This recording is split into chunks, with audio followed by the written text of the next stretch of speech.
Can I ask you a question? Where your dad at?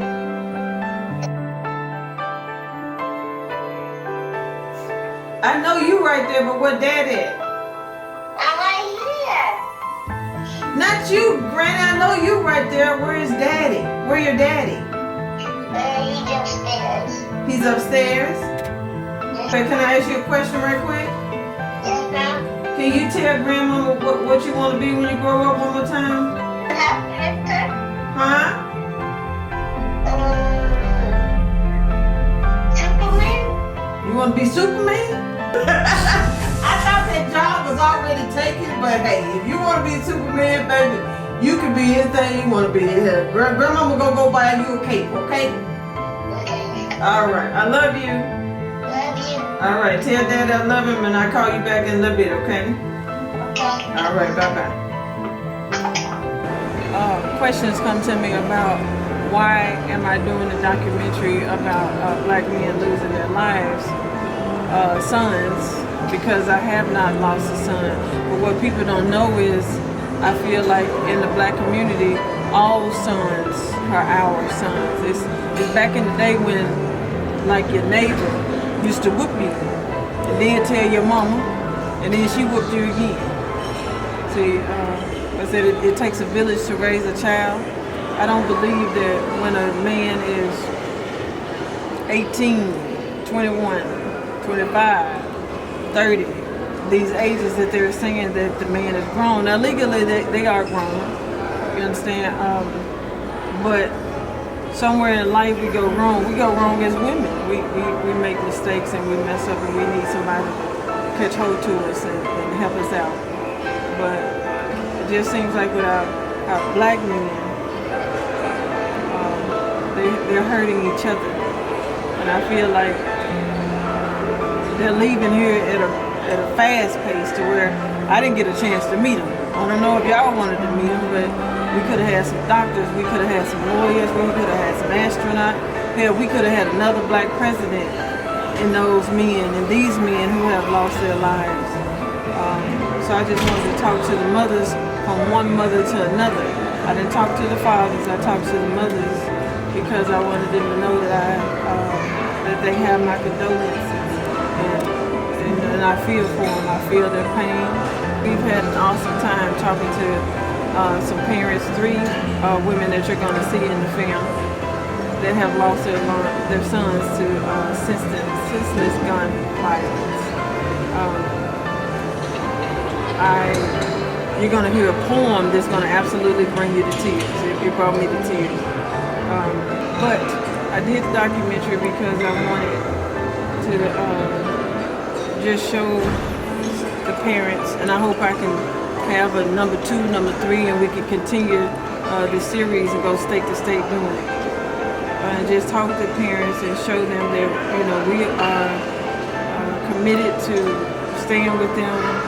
Although they put their son in the ground, we're still here on ground, and we're trying to show them that we love them and we appreciate them and saying their name. You'll see in the documentary we make them say their son's name over and over and over again, because keep saying your son's name to keep him alive. And it doesn't matter how many times people tell you, well, that's a long time ago and just let it go when he's in a better place. How they know he in a better place? They ain't never been to heaven or hell or whatever, so how you know that their son is in a better place? It's hard to tell somebody how to act if they've never experienced that before. So I just wanted to give them a platform to talk and have a good time with them, and we did that. We did that in the documentary, and you're about to see that in just a little bit. I hope you enjoy it. Again, I'm Rossville Films. My producer is Cole Productions, and I hope you guys enjoy it. Stay tuned. God bless.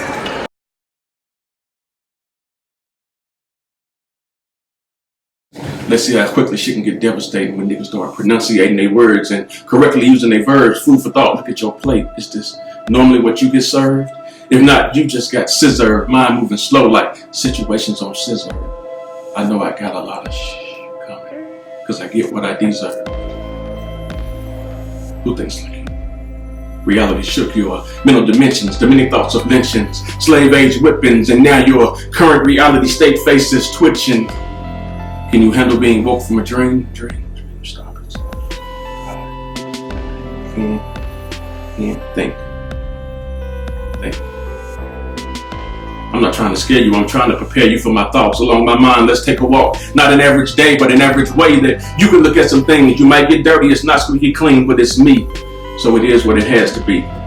But enough of that bullshit. Words can prove shit. Words can discuss situations and move shit. Words tell you who a bitch, who a snitch, who will ride with you till they bite you off the bitch. Who is it? L-E-O.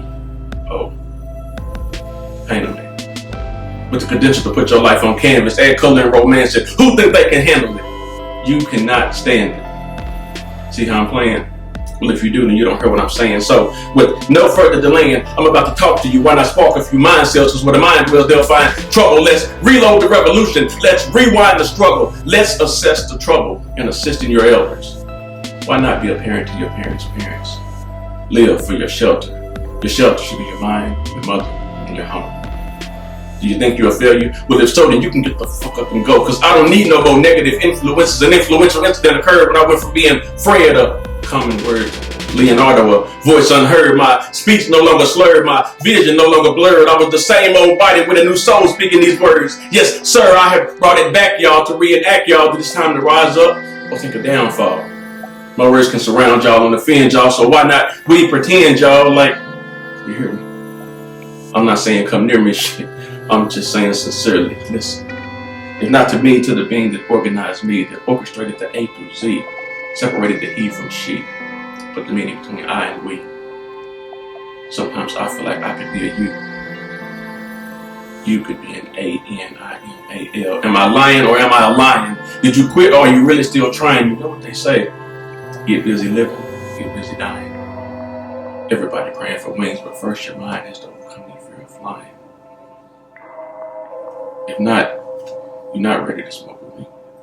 Or journey to a world of my own, because a world of my own ain't what you would consider as home. Where cell phones or PC is a necessity for living. See, in my world, it's more graphic, but a lot less forgiving. Now, if you feel these words I'm saying, then I know that you're listening, so pay attention. While the rest of them fall short on their mission, everybody is a book, reading a book with control over the pages, not where the story will go. You control your life, but best believe it's your time to die. It's already been said, you just have to figure out why. If you can, try to live life the way it was wrote. But it's too many people steady taking life as a joke. I pray and hope I can cope with the problems I see as I begin to read and understand a book called Me for We.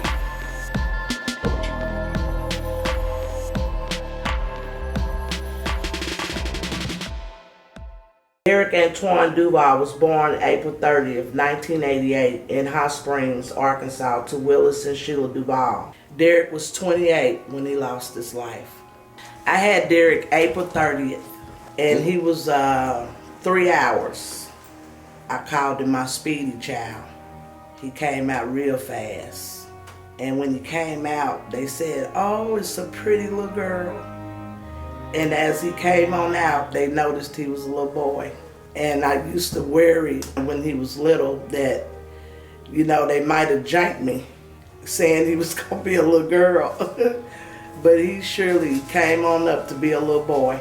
He was real outgoing. He loved to crack jokes. He was really just real amusing. And Derek had some complications when he was born. He had yellow jaundice, so he had to stay in the hospital. And even then, I knew that I was to love, nurture, and protect him.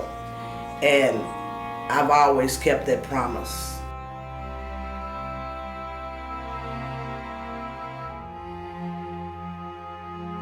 Derek didn't get away with a lot. I was real firm with all 3 of my kids. But Derek was the one that I could say he was a product of my environment. He was a little wild, doing things that, you know, young teenagers do at that age, like wanna sneak out the house, go to a party, you know, the typical things that come with teenage life.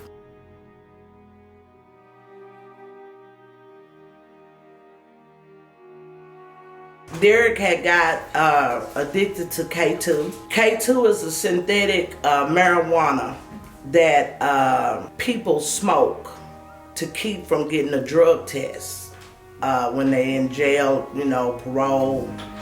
And it's very dangerous. It's no human consumption. And I seen my son, Derek, he was needing help. So I stepped in and I helped him. And I had him sent off to jail to go get rehabilitated and get his scoundrelling off of his back. Scoundrelling is when you don't report to your parole officer, and after so many times they will put a warrant out on you and arrest you. And Derek was getting arrested, but they were only holding him for like 4 days.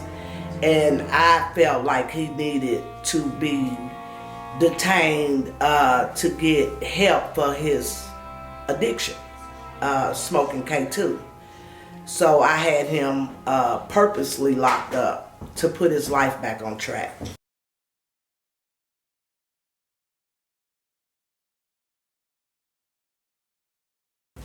I miss everything about him. Him coming home late, him picking me up, him talking to me about everything. He was like my angel. He guided me through stuff. He helped me. He told me how to dribble my first basketball and drive with it down to the deep. He taught me everything. That's all I can say. But I thought he helped me a lot. He helped me through a lot of situations. It was times I thought that I was gonna lose myself. It was times I thought that I wasn't gonna be nothing. It was times he told me that I was gonna be something. He told me to keep my head up. He told me never look down, just like my uncle did, Rodney Brown, and also my cousin, Derek Duval. They gave me a way. They showed me how to fight. They showed me the difference in what to do and what's wrong and right. That's why I'm here today, to let you know how I feel about this. I called the news station and told them my story about my son being highly addicted to K2. And at the time when I called the news station, I didn't know the trend of how much this K2 was being exported around, the town. He was really, really heavily addicted to this K2. And that was my only option, was to try to save his life, is have him locked up.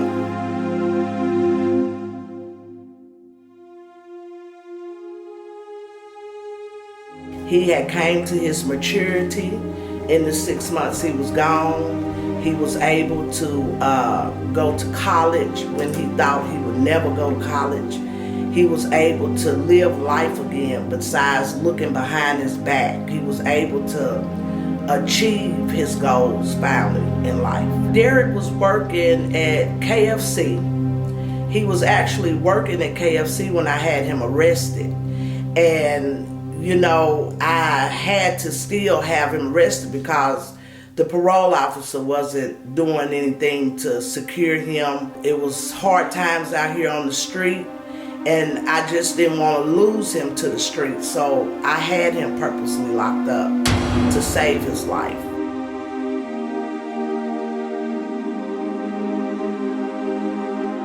I just miss his humor.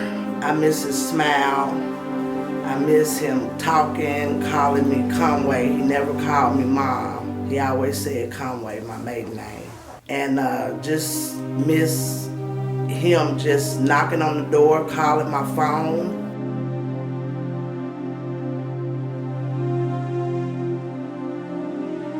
He pulled up at the Valero gas station, him and his brother, and to get gas. And as he came out of the store, the defendant shot him in the chest and killed him once in the chest. Just thinking how we was on this journey and to see his journey get stopped in cold blood like that hurts. Derek, he was gonna overcome that because of my determination, my dedication to see my son come to these great lengths. That's was very important to me, is to see him have a chance at life It don't matter if my son was 60 and I could have been 100. If I could help him, that's what I'm gonna do because I'm his mother. And I feel like reality checks, when they come from a parent that care and love their kids, it shows. And what I did to Derek, it showed me at the end that he was ready to live his life.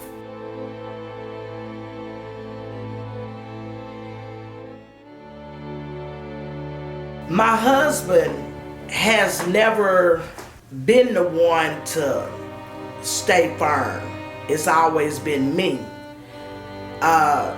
He talked, but it's just not the same if you separate it and he's living his life, I'm living my life. I just really don't know his output on how he felt about Derek's journey.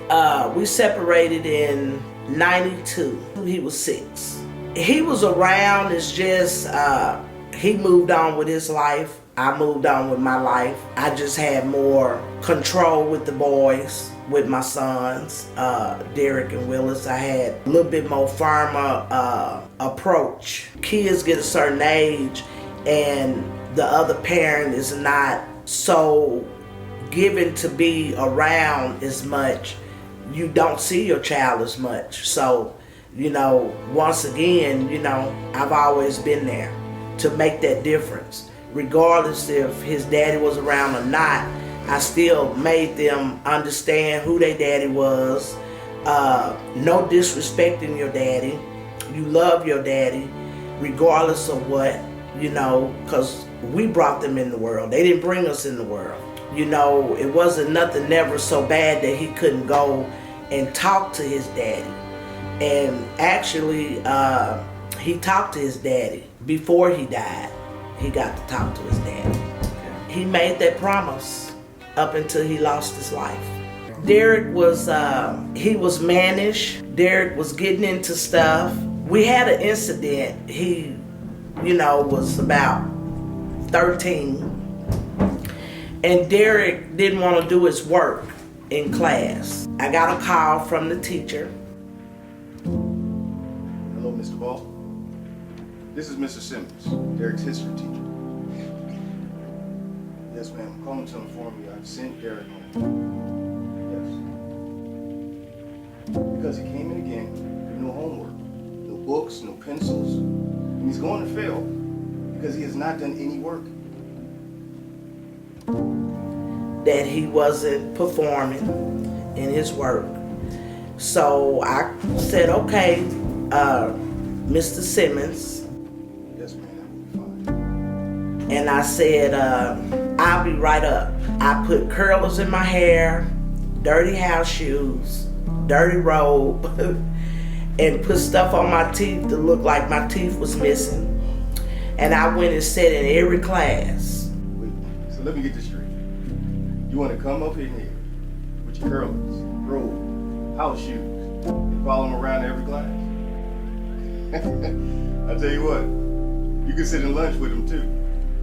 Bet you that'll change. How about this? How about we tell all the parents to do the same thing? All right? Sounds like a plan. I'll see you soon. He was so ready for me to go. And so he came home without his books the next day. And he said, Mama, I promise I can go back to school and get my books. They say we can go in and get our books. And he ran all the way back to the school to keep me from going back and sitting in every class again. And he started doing his work and he passed that class. Rodney Brown is my nephew in this picture with Derek Duval. He died 10 months before my son. Derek is right here, and Rodney is right here. First cousins. They died 10 months apart.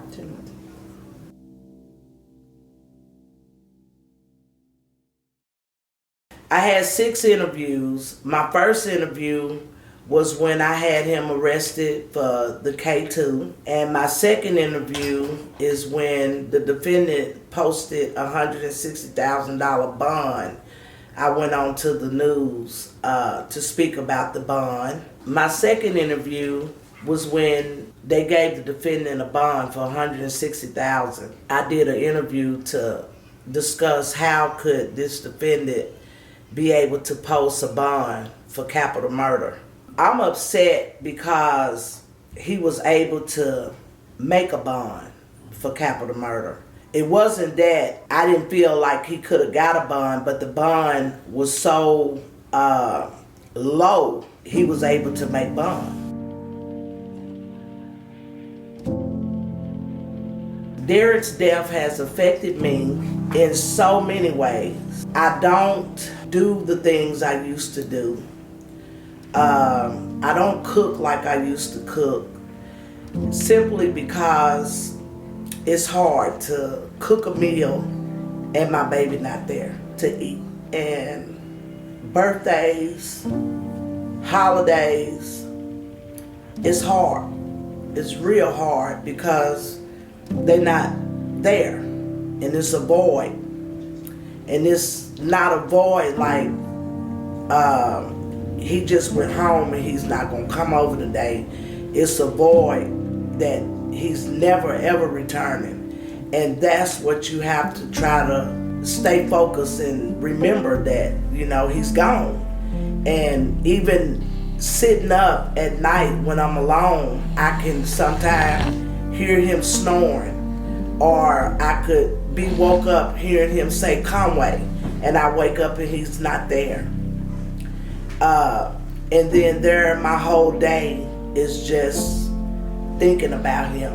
I think every day that I wake up, I think about Derek. I talk about him all day. I just can't never seem to feel myself. And I don't think I ever will, because that part of me is gone and it's never coming back. The outcome that I want is justice for my son, and I want to be able to talk to other parents that have lost their child. And I also want them to understand too, it's no age limit when you lose your child.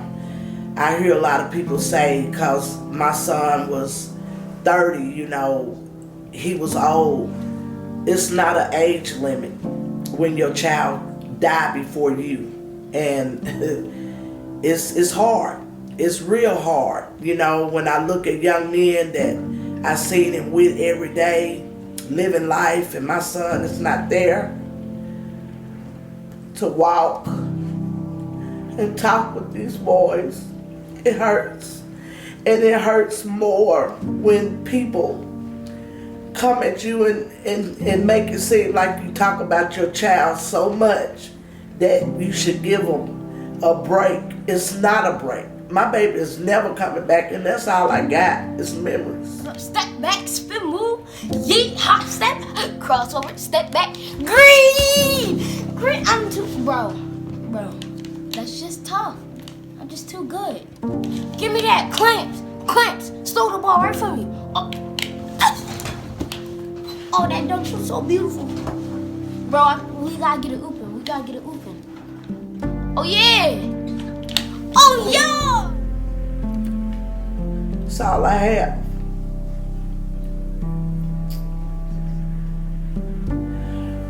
That's all I got.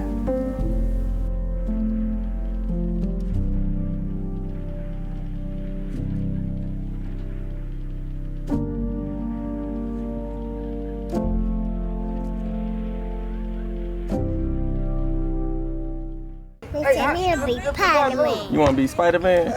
What you gonna do after that?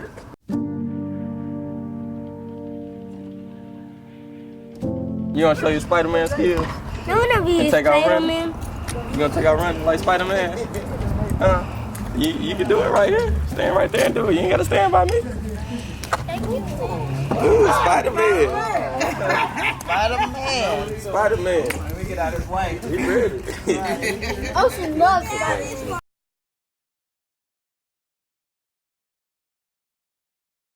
My name is Loretta Wilder. My son was Kobe Wilder. He was born December 27th, 1998. He passed September 8th, 2016. Kobe was shot and left in a ditch. We have 2 suspects who have been arrested for Kobe's murder, one being his best friend, Anthony, and one being, I don't know, just someone extra, I guess, named Stefan. I'm not really sure how Stefan played into my son's life, Kobe's life.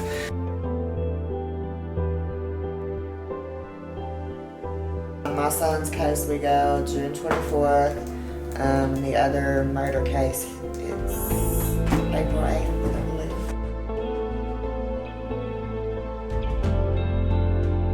My son was murdered by 2 friends and left in a ditch. The police have told me that Kobe laid in that ditch for a day and a half before he was found.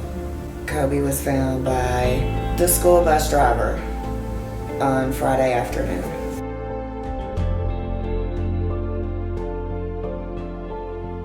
I think the thing I miss the most is his smile. But he just had an outrageous, contagious smile.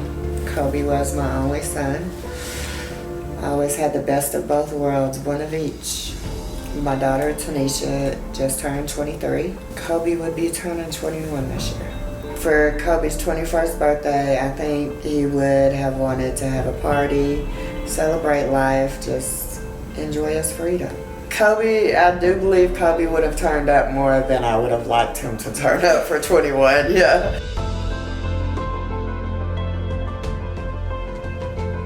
The biggest thing Kobe wanted to do in his life was, from the time he was probably 3, was be a bull rider. Eventually he wanted to play baseball and become a nurse, a pediatric nurse. Kobe actually got to ride 1 bull in his life, and I have the little short 8-second clip. But he did get to ride a bull probably 6 months before he passed.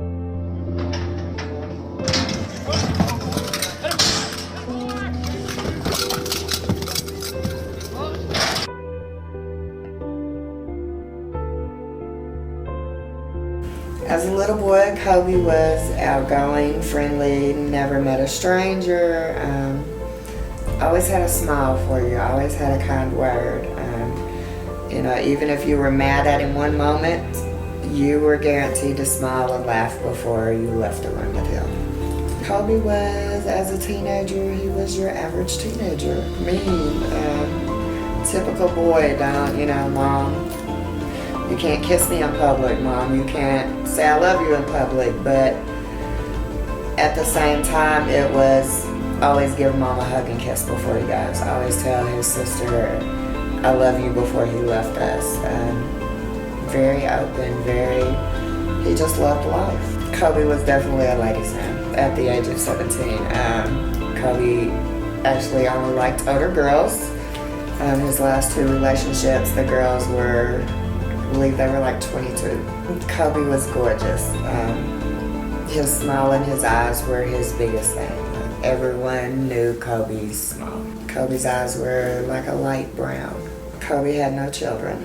My daughter has 2 children. We have Amani, who just turned 3, who was born 6 months prior to Kobe being killed. That was probably Kobe's greatest moment in life.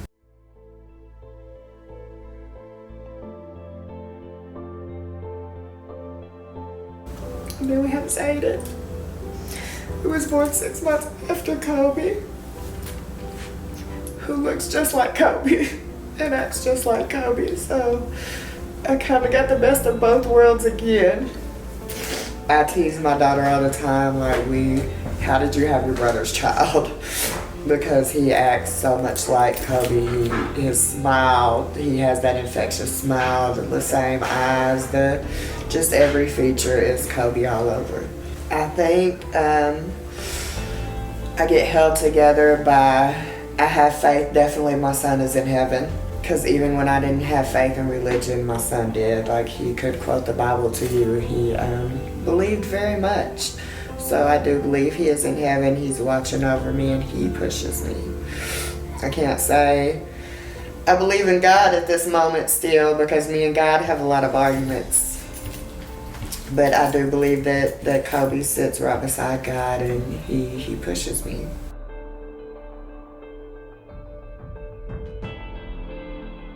I do not feel like justice has been served in my case. We have a plea deal with one guy, the other guy, my case is still ongoing. But I feel like there has been no justice anyway, as far as anything has went. I want the outcome to be life in prison for them. I think death is too good. I don't want the death penalty. I don't want them killed in prison. I think you should have to sit there the rest of your life and remember what you did to my child. Just doing research, it seems like it's just in every state.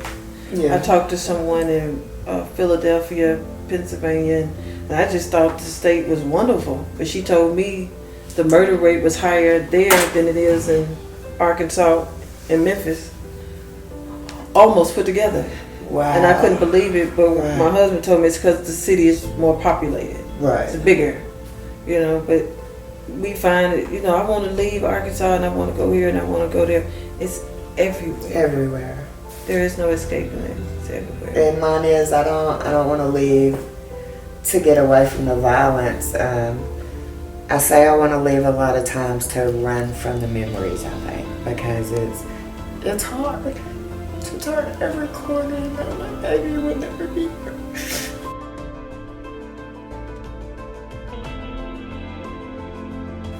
I am a recovering addict. I have 11 years clean. So I knew that the drugs would play a whole role in one of my children's lives as an aspect. Never, you know, did I guess it would be so young, but, you know, that was my big thing. Like I was finally getting Kobe to the point he hit 17. He was realizing, you know, I gotta do some things different. I'm ready to do some different things. And he was never given the chance to even, as a minor in Arkansas, you cannot just put your child in rehab. That was a big problem, big issue I had. Therefore, for 2 years, I tried to get Kobe in a rehab, to get Kobe help, to find some way to get him in a rehab, even court ordered, but without Medicaid or without certain qualifications. The only thing is self-pay, which was about $20,000.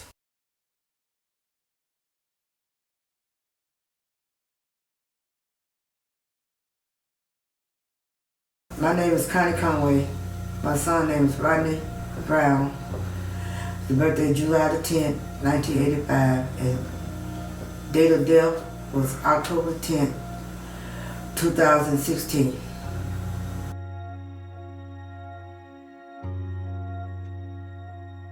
He died of a gunshot wound to the head and to the chest.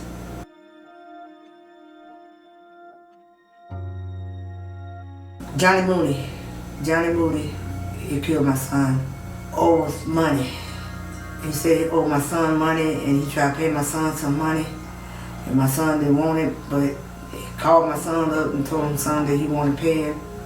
My son decided to come and see what he wanted. And so when he got there, the dude shot my son. It was premeditated. He had told his wife that he was going to go pay Rodney some money that he owed him. And he needed to go to the ATM machine. And the wife took him to the ATM machine. But when he got there, instead of him paying Rodney, he shot Rodney because he wanted some drugs. And Rodney told him he didn't do drugs no more. He was through with that lifestyle. My son lost his life for $60. Something he told the dude that he didn't want and everything. My son, when he called my son, him and his girlfriend was at Walmart. And my nephew is in jail now. He kept calling my son. My son kept telling him that don't worry about the money. You know, it's a done deal. It's a loss. But the dude kept telling me, no, I want to pay him. So my son went to him over here on 2nd Street. And when he went to him, he told him, he said, man, don't worry about it. He said, like that. But the dude didn't. He went on and shot my son. So my son walked away from the car, but when he turned his back to him, he shot my son in the back of the head. Then when my son realized he was shot, He turned around and then he shot him in the chest. Then he was trying to make it to his car. And when he tried to make it to the car, his girlfriend laying in the car, laying back, waiting on him because they had just left Walmart because they just got them apartment. And by that time, she was looking for him. She wondered what taking him so long to come to the car. And when she realized he was on the ground, that's when she got to screaming. And the guy who shot him went to the stop sign where he was laying at and just waited there because he didn't know if somebody was in the car with Rodney. And he speed off. And by that time she was screaming and hollering and folks came outside and she was telling them to call 911. And when the police got there, they rushed him to the hospital. We was up there at the National Park. When my daughter and them got to the emergency room, they was telling that because my grandson, my oldest grandson, was trying to wake me up. I was at home asleep. And Rodney stayed with me before he started getting his apartment. You know, the house that him and his girlfriend had got. Him and my nephew, Nuki, they always stayed with me. But at the time, I always kept the phone beside my bed, by the pillow, because when he used to run the streets at nighttime, one phone call answered. You know, if he is going to jail or in trouble, I'll be right there. But that night, they said they kept trying to call me, and did no phone ring. I didn't get no phone call, or God didn't want me to know what happened. So by that time, my grandson, the baby, I was snatching on my leg and everything. Tell my Grandma Connie. I said, what's wrong? He said, Lashina and them is coming to get you. I said, for what? He's talking about Speedy been shot. I told him, boy, quit playing. He said, no. He said, Speedy been shot. Grandma Connie, get up. So I jumped up and ran into the wall and everything. You know, discombobulated. You know, hard to believe. So then when I realized what he was saying, I said, well, somebody needs to come and get me. About that time, my other grandson, Q, they came and got me. And he drove me up to the hospital. When I got there, everybody was up there in the emergency room. And they were telling me, Speedy been shot twice. I said, what you mean, shot twice? They said in the head and in the chest. And then that when the doctor came out there, would tell me, it don't look good. We need to be trying to prepare. I said, man, don't be saying no something like that. He said, I'm telling you, man. So they tried to save him for like 2 to 3 hours. They were working on him. It was about like 3 o'clock when they pronounced that he was gone. It was about 12 o'clock, 11:30 when they were trying to get me up there. I don't know what time he got shot. When I got up there, it was like 12:30, something 1. When I got up to the hospital. Johnny Moody, he's in McPherson Correctional Center for men's. And he's doing 15 years of second-degree murder. But when all of it was first said and done, when he hit the papers and everything, he put in first-degree murder. And then he was a VA veteran, Vietnam man, Uncle Sam man. Mm-hmm. And he had control of all kinds of guns, and you know, he had license to have these guns and all this stuff. They would never caught him if his wife wouldn't turn him in, because he had hid the guns and everything at a shop. And he had told his wife that he was gonna kill Speedy. And she told him, she said, if you're gonna pay him his money and let it be. He said, I'm gonna pay him his money, I'm gonna kill him. And she couldn't believe that he did that, so she called the police and turned him in. And I told him where the guns was and all that stuff.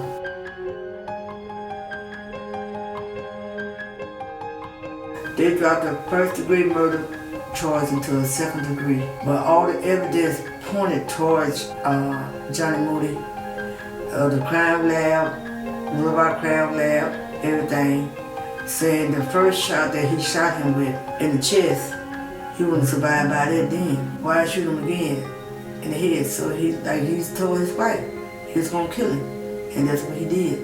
He said the reason why he killed my son, he said because he heard that Speedy like to pistol whoop people. Speedy don't jump on. Speedy ain't fight nobody. He was a easygoing young man. You know, he did some bad things. He sold drugs and all this stuff. But he paid the time. He did the time for it. And every time he did bad, you know, he did his time. That last time when he went into prison, he came out, he said, "Mom, I'm through." Because I told him I can't go back down this road no more, Speedy. You're going to get your life together or you're going to have to go on about your business. I said, because I can't handle it. I said, I'm getting too, I cannot go down with you no more. Back and forth down this highway. He said, when I get out this time, he said, I'm going to get my own place. Oh, well, he got out. I think he was with me for 6 months. And then he was messing around with this girl. And in my house, staying in my house, back and forth. I said, when are you going to move out? He said, I'm finna get ready to go to college. He had filled out these papers, because he had got a GED while he was in prison, them times he had went. He said, I'm finna take up this trade. He said, now I'm supposed to start work Monday at this place called Wonder Mart. I said, bullshit. Just like that. He said, I'm serious. I said, okay. We'll see. But that Friday, he got killed. They were like on a Monday, he was telling me all this. And then Friday night he got killed. So when he got killed, all this went down, the day gave him 15 years. When they gave him 15 years, I think the dude was in jail for like 8 months. They had a speedy trial. I mean, he wasn't even in jail the whole year before they had my son's trial. You know what I'm saying? And then they gave a speedy trial because they knew it was first degree murder. And then when they started having the trial and all this stuff, they dropped it down to second degree murder. That was about it. They gave him 15 years.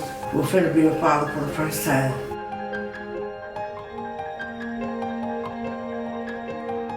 I think he knew.